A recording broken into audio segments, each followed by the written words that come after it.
Hey, buddy babes! Having such a blast with these Instagram filters. Anyway, Stephanie here. I'm going to be recreating a look that we just posted by Ashley Bias, and I love it so much, so let's go ahead and get started.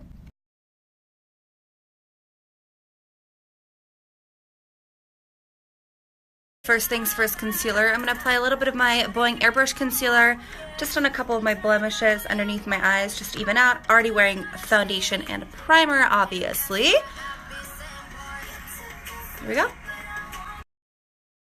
Set my foundation and concealer with our Hoola Light bronzer. I've been loving using this to set my makeup. It just feels like very natural. It's just going to warm up my complexion a little bit, and just applying that all over with our Hoola brush.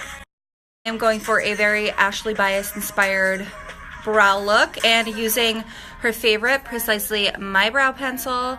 She uses shade 6, I'm going to use shade 4, and just going to give it some structure. Keep it natural.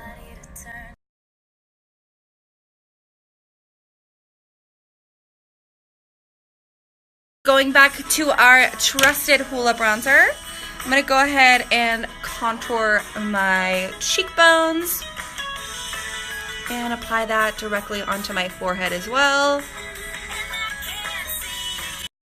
Guys, Ashley Bias style, I'm going in with my trusted Roller Lash mascara. Really lift and curl those lashes right up to the sky. And really open those eyes.